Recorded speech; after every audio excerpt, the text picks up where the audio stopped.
Coming up, we'll look back at a week that included a 1-versus-2 matchup in South Dakota and a AAA championship rematch in North Dakota. How much more hype do you need for the President's Bowl? Roosevelt and Lincoln square off in a title rematch, and once again they're slotted at 1 and 2 in the polls. We'll preview Saturday's big matchups at Howard Wood Field. All that plus our picks for some of this week's top matchups. Varsity Sports starts right now. Hello and welcome to Varsity Sports alongside Jason Andera. I am Jay Elson. Well, last weekend was filled with all kinds of fantastic action on the high school gridiron. So much, in fact, that it, of course, can be a little tough to keep it all straight. And that's where we come in. It's time for our weekly regional recap. The South Dakota Rewind starts now. And up first, how about that highly anticipated Dakota Bowl matchup between Roosevelt and O'Gorman, a game which you saw right here on Midco SN. It was back and forth early on. Roosevelt opened the scoring with his 55-yard touchdown from sophomore Demario Hester. O'Gorman answered with a Luke Fritsch score, but the Rough Riders would take the lead for good before the end of the first quarter. Tyson Jan capping an 80-yard drive with a 7-yard touchdown. 14-7 Riders after one. They go on to win it by a count of 24-14. Roosevelt QB Jet Thune was outstanding. Threw for 240 yards, ran for 59. The Riders go to 2-0. Hold them to nothing the second half until the last 3 minutes of the game. That's amazing. Great job by the defensive coaches at halftime and by the defensive guys. Great effort. The other big Sioux Falls schools played each other on Friday night, and it was Lincoln extending its state best winning streak to 24 games with a 21-10 victory over Washington. Turnovers were a big part of the story. The Patriots took it away 4 times on the night, with this one leading to a Nolan Kiley game-clinching score. Patriots quarterback Coldenberg was solid in his first start against an intercity rival, completing 11 of 18 for 122 yards, 1 touchdown, and just 1 interception. Played a lot better tonight than we did last week, and you know what? And that's what we're trying to do. We're just trying to get better every week, and hopefully have just an outstanding product at the end of the year. Quarterback Brevin Kaiser continued his strong start to the season as he led Pierre to a 23-9 win at Brookings. Kaiser accounted for 313 total yards and 2 touchdowns for the Governors, who improved to 2-0 on the season. I mean, our defense played outstanding all night. They bent, but they didn't break. Giving up only 9 points to an offense like Brookings has with talent with the running back like Maxwell, that's just an outstanding performance. Once you come into Brookings and get a win, there's nothing better than that. And I'm just so proud of our guys. We never gave up, and our defense was really the key. Class 11 AA's top-ranked team had to sweat it out for a second straight week. Yankton outlasted Mitchell 21-14, thanks in large part to the play of Raiden Tursa, the senior, who took over a full-time signal caller duties after a Reed Sawatsky injury accounted for more than 230 yards of offense, and also added a team-high 9 tackles on defense. We need to shore that up and get better. The good news is I don't think anybody else is hurt, and so we can start from there and get after it. And it's going to take a lot of team effort to get ourselves better this next week. Fans saw a wild one out west as Aberdeen Central tangled with Rapid City Central in the opening game of the annual Rushmore Bowl at O'Hara Stadium. Golden Eagle quarterback Gabe Swanson connected with Mason Trapp for a 67-yard touchdown to tie the game at 41.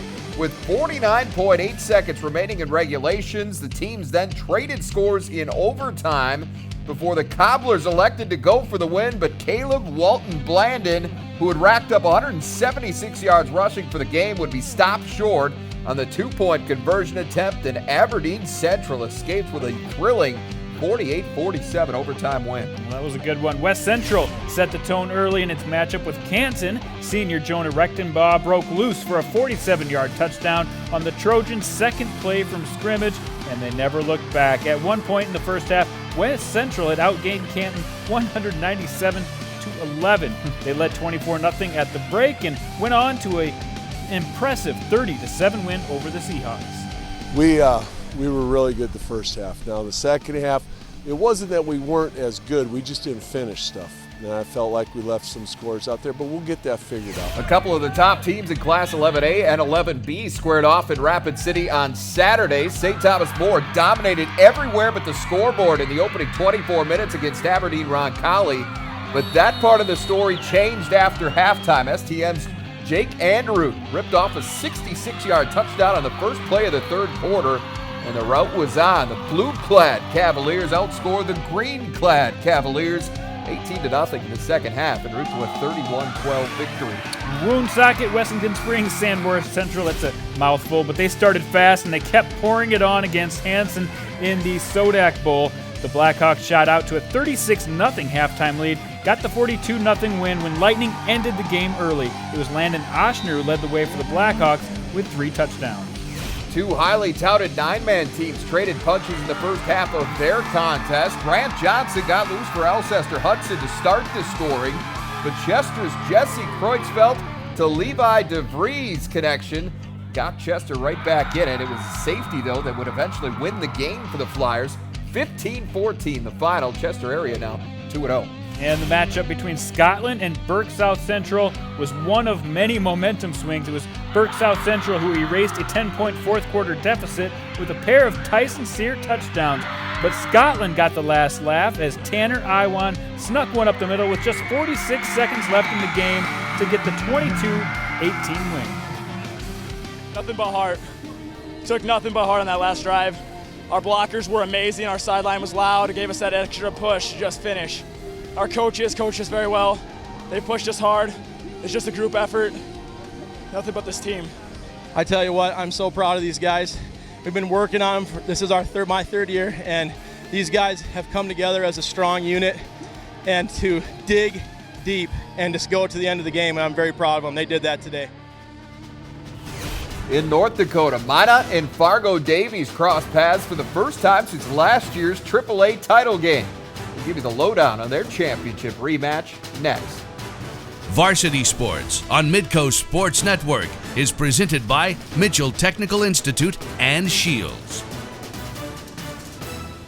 And welcome back. Well, we've already surveyed the scene in South Dakota. Now it's time to hit the rewind button on all the North Dakota action from last week. We start with a good one in Class AAA. Minot and Fargo Davies met in last year's Dakota Bowl. The Magi came out on the short end of that one and came into Friday's rematch determined to get some revenge on the state champs. Things looked good for them early as they built a 16-0 halftime lead. The Eagles, though, would come back to tie the game in the third quarter, but a late push led by quarterback Ben Volinsky and receiver Logan Bischoff capped the game for Minot. They improved to 2-0 with a 30-23 decision, while Davies falls to 0-2. All right, in West Fargo, they really couldn't have had a much tougher start to their schedule.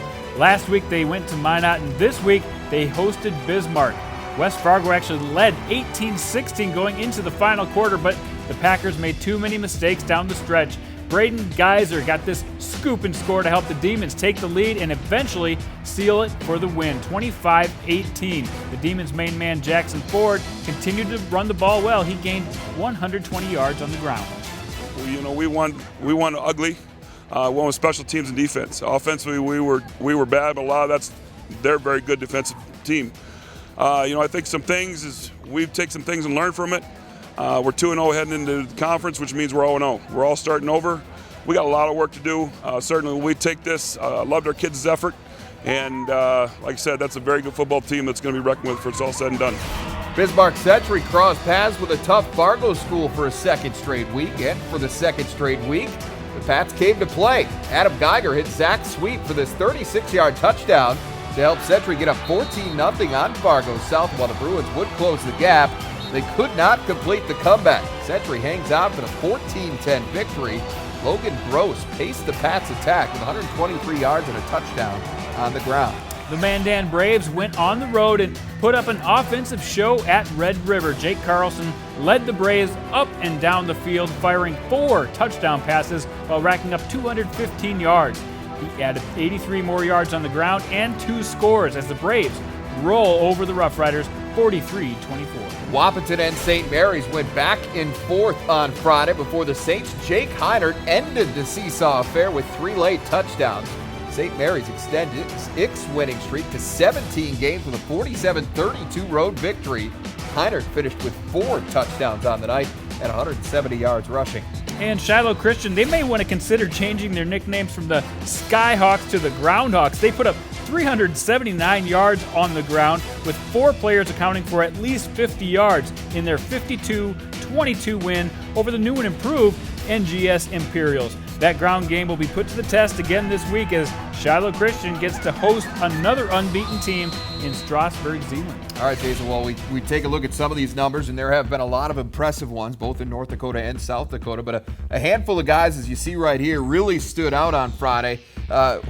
Who was the king of the night for you? For me, it was Logan Bischoff. He took advantage of some single coverage, hauled in 8 passes for 160 yards and 2 scores in a huge win for that Minot program. And Ben Belinsky had something to do with it too, but Logan Bischoff came up big. I like Jake Carlson, what he did. 6 total touchdowns, 4 through the air, 2 on the ground as Mandan bounces back from that heartbreaking loss to Fargo South the week before with a nice, impressive road victory at Grand Forks Red River. Jake Carlson, is he at least in the conversation for the best quarterback in the state? He's got to be, right? When he has time, he can throw it as well as anyone. I mean, you got the Belinsky, you got Jordan Mann throwing the ball well for Bismarck, but Jake Carlson's right there. And physically, there's not a lot of guys in the state that match up with him. He's a huge, huge guy and a big arm, obviously. All right, let's take a look at some of the top performers in South Dakota now. Well, Madison is the #1 team, 2 straight good weeks, and it has a lot to do with their quarterback, Mitch Hansen, who put up 351 yards throwing the ball, and he accounted for 5 of his team's touchdowns. Big week as they get ready for West Central coming up. Sioux Falls Christian is off to a 2-0 start, Jason, and Keegan Van Egdom is an awfully big part of that. He carries it 30 times, 261 yards, and a couple of touchdowns as they get their second straight win to open the season against Bridgewater, Emory, Ethan, but the rest of these guys on this list also having impressive weeks on the high school football field as well. All right, well, coming up later on, Janny and I will give you our picks for this week's top matchups. But first, we're going to introduce you to a pair of brothers who met in 8th grade. Carla Metz has that story next. Varsity Sports on Midco Sports Network is presented by Mitchell Technical Institute and Shields. And welcome back to Varsity Sports. Again, alongside Jason Andera, I am Jay Elson. Well, Jason, so often with a football team, you hear that group referred to as a brotherhood. And at Sioux Falls O'Gorman, a couple of the top playmakers for the Knights certainly living that example. Yeah, Luke Fritsch and Dodie McQuincher really taking that to heart. Here's Carla Metz with more on their relationship. O'Gorman has 2 brothers on their team this year, but if you're looking at a roster, you've probably noticed that no 2 players have the same last name. And that's because these 2 players actually grew up in different countries. I caught up with Dodie McQuincher and Luke Fritsch, and we have their story for you now. Brotherhood. For most, it means sharing the same blood, but in football, brotherhood goes beyond genetic binding. The youngest out of 6, Luke Fritsch always told his mom he wanted another brother, but the likelihood of that happening was small, until Luke met Dodie McQuincher. Dodie is from South Africa, and when his sister moved to Worthington, South Dakota to practice medicine, Dodie came too. However, instead of going to school in Worthington, Dodie's family was in agreement that he should go to O'Gorman, and that's where he was introduced to the youngest Fritsch. It all started back in 8th grade when Dodie came over, second semester junior high, 8th grade, and right away we kind of knew he was a cool kid. Started hanging around with him a lot. It's more of freshman year, sophomore year we got to know him. Dodie was living with another family at the time, but as Luke and Dodie's friendship grew, a new living arrangement emerged. I just remember I was at lunch one day and I had no idea where I was going to stay the next year, but I wanted to stay with a guy because so then I just asked him and he was like, yeah, sure. And I didn't think it was going to happen. I remember coming home from track one day and just being like, at dinner, me and my mom and my dad were just sitting around at dinner and I was like, hey, what if Dodie moved in with us? Could we do that? And right away they just kind of were silent, like, yeah, we could do that. And from there, the friendship formed a bigger family. My dad, my mom, they raised him like they've raised me. It was just perfect for me. I couldn't have asked for a better family to stay with, honestly, because their morals and everything, they taught me the right way to grow up, you know what I mean? Because, I moved around a lot as a kid, so, I never got that solid home base. Dodie's new family even helped him improve on the field. Every single time at dinner, Luke's dad would keep reminding me, left arm up, right arm up, for carrying the ball, because I'd never carried the ball before. I'd say it's just made all the difference on the field as far as just enjoyment and love of the game. I mean, football is special, but it's even more special if you got someone to enjoy it with you. Dodie now lives with his sister and brother-in-law who have since moved to Sioux Falls. Only a few blocks separate Dodie and Luke's home, but their brotherhood remains on the field and has now even spread to other players. We're all really good friends, really good teammates to each other. I think we have a brotherhood across every guy, but yeah, like I said, living at home really just made it so much more fun and of an experience to just go out there and play football with, just my brother. Both players have had many highlights on the field over the years, but Doty has a favorite, and it happened after a game. The best thing was Dakota Bowl sophomore year when we played Washington, and after the game we took a huge family photo, like with all his siblings and me. Like that to me was the highlight, because I've never had that football home base, and to have that just for them to take me in like that is just unbelievable. All right, thanks, Scarlett. Well, another week brings another 1-2 matchup in South Dakota. We'll preview Roosevelt's President's Bowl showdown with defending champion Lincoln when we come back. Varsity Sports on Midco Sports Network is presented by Mitchell Technical Institute and Shields. Well, if last week's 1-2 matchup wasn't enough, you're in luck, because we're going to see it again this weekend, and this time it's just half of the feature on Saturday night at Howard Wood Field. Jandy, let's start with the opening game of this year's President's Bowl, which is going to feature Yankton, the defending champs in 11AA, and Sioux Falls, Washington. Well, this one should be very interesting. Yankton dealing with some definite injury problems, starting with Reed Sawatsky, who they lost, but they've got 5 guys on this starting team that are not going to play. And Washington, on the other hand, looked so good in week 1. They have to address some issues with turnovers in week 2. It should be a fairly evenly matched battle. Let's hear from Coach Chad Statham to hear what he thinks about the battle.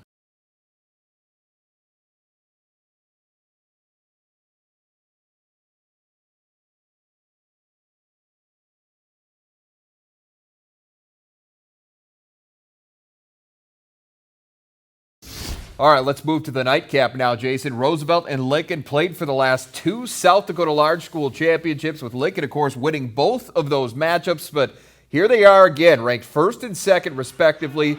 No reason we shouldn't expect another great game, right? I'll tell you what, Roosevelt looked awfully good in last week's game against O'Gorman, but if I know the Lincoln coaches, they are studying that game film as we speak, and they will find a way to address that high-powered offense that Roosevelt brought to the field. So, yeah, it should be a good game, but you never know. Roosevelt looked awfully good, but the coaches do believe it will be a good game. Here they are.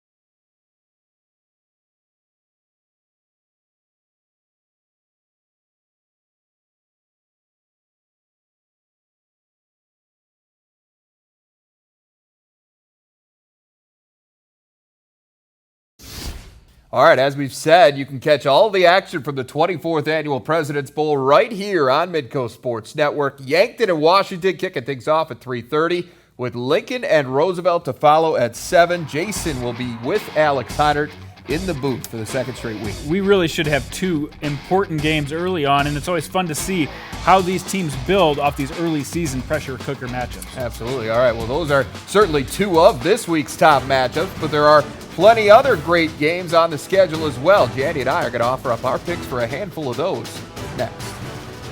Varsity Sports on Midco Sports Network is presented by Mitchell Technical Institute and Shields. All right, we close tonight with another round of Pigskin Pick'em. As you can see, Jandy off to an awfully good start, 4-0 last week. Not Well, bad. I was 2-2, but I feel a little bit of a rally coming on here. A lot of time. Let's see, we start in North Dakota in the 9-man ranks, Thompson and Cavalier. Thompson through 3 games averages a 60-0 win. I think they are on a trek up to that top spot. Malik Larimer, 500 yards, 10 touchdowns through those 3 games. I think they're too powerful for Cavalier. Yeah, they look really good, but Cavalier, people doubt them, and then, they thought the dynasty was over after last year, and then here they are. So I like Cavalier. I think the home field factor plays in here. I'm going to give them the edge in this game. In Class 2A, Beulah travels to St. Mary's. Well, Casey Walker is much more of a veteran quarterback than he was last year when they got beat up by St. Mary's. I think it's going to be a lot closer, but I think the Saints still get it done. Jake Heinert's been a powerful running back. That Saints defense is not what it's been the past few years, but I think it's good enough when you combine what they've been able to do on the offensive side of things. So I like the Saints to get the win here at home as well. In Class 11A in South Dakota, a good rivalry matchup here between West Central and Madison. I like the way West Central's offense looks. A little bit different without Jim Utecht on the sideline, but it's definitely a familiar Trojan offense, but not enough to take down the powerful Bulldogs, who I think will steamroll in this one. West Central's performance and the dominating performance that they put together against Canton last week makes you take a little bit more of a look at this than you might have otherwise, but I still think there's a talent gap between Madison and everybody else.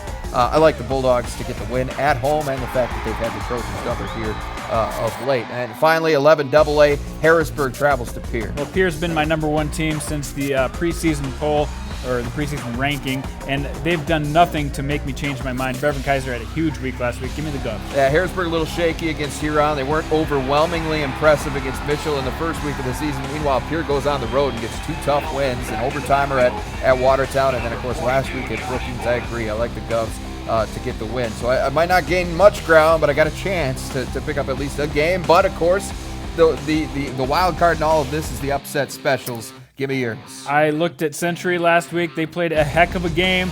They're the ranked team here, but Mandan at home could get it done, and I think Jake Carlson and company will do it. Yeah, I looked awful hard at that one as well, but I think that Century defense is really, really tough, and that cooled me a little bit on it. I'm going to go back to South Dakota and a 9-man game, Class 9B, Region 2, Del Rapids, St. Mary. I like the Cardinals over number 1 DeSmet. Josh Brown is off to a great season. He had a great game last week for Del Rapids St. Mary, so I like them to get the upset win, and I guess we'll have to wait and see if we're able to gain any ground with that. All right, but that's our time for this week. For Jason Andera, I am Jay Elson. Remember to bring it back here Friday night for Varsity Sports Live. It's starting at 10:30.